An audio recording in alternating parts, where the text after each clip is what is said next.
2 weeks after South Africa was gripped by a frenzy of looting and arson, the worst scenes of violence since the advent of democracy in 1994, the makeshift roadblocks and mounds of rubbish in the port city of Durban have been cleared away. But soldiers continue to patrol tense neighborhoods devastated by a week of anarchy that left more than 300 people dead. Everything is gone. I have no insurance. I'm worried about the future of South Africa. I'm worried about the future of my kids, said entrepreneur Dawn Shabalala, whose 4 small shops were looted, down to the last water pipe and electrical fitting.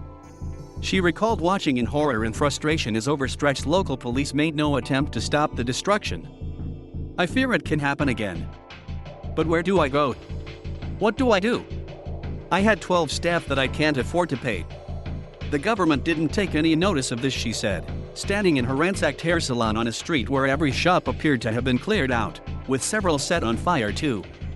Emerging from a crisis meeting with national and provincial leaders, the premier of KwaZulu-Natal province, Dawn Shabalala, described the situation as a catastrophe. Mr. Shabalala had earlier faced criticism for suggesting that in order to calm the situation, the authorities should release former President Jacob Zuma from prison. It was Zuma's arrest, for contempt of court, which sparked the unrest, leading to claims that his allies were seeking to overthrow South Africa's young democracy. But later Mr. Shabalala was towing the official government line, acknowledging that the violence in his province and in the economic heartland of Gauteng started as a mobilization around the former president, but then became something uncontrollable. It was deliberately started and orchestrated, and had an element of undermining the state, and insurrection, Mr. Shabalala added. Although many people are very unhappy about incarceration, Mr. Shabalala said, anyone involved in instigating or planning or supporting disruption must be arrested and prosecuted. In one of the worst affected neighborhoods, Phoenix, members of the large community of Indian origin expressed concern that racial tensions had been deliberately inflamed by those orchestrating the violence, and the security forces had failed to protect communities. It was like a war zone.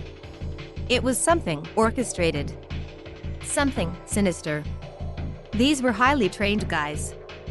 They were trying actually to cause a civil war in this country. It was a direct attack on the Indian community, said Marvin Govender, from the local Residents Association. But he noted, with satisfaction, that communities ended up protecting themselves. There have, however, also been accusations of racial profiling and vigilante-style attacks and killings. Raising concern about the issue, South Africa's police minister Becky Cele cited the case of a young black woman who had been stopped at an informal roadblock. She told me that as she was stopped and had her car searched everywhere, other vehicles, driven by Indians, were passing by and were not stopped. She was taken to a nearby river and, after being assaulted, there was a debate on whether she must be killed or not. The car was also burned, Mr. Cele said. Indians, who first arrived in South Africa in the late 1800s as indentured laborers, make up 2.6% of South Africa's population. The majority of them live in KwaZulu-Natal. In a predominantly Indian neighborhood in the town of Verulam, Nazreen Pirbay said her husband, Muhammad Rahaf Sathar, was killed at an informal roadblock set up to guard the community.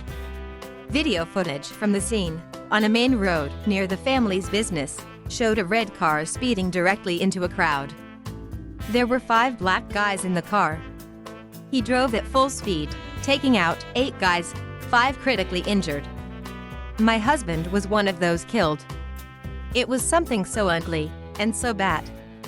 So many lives destroyed in just a few days, she said. At a nearby courthouse, soldiers and police helped to separate crowds of Indians and Africans protesting about the arrest of several suspects.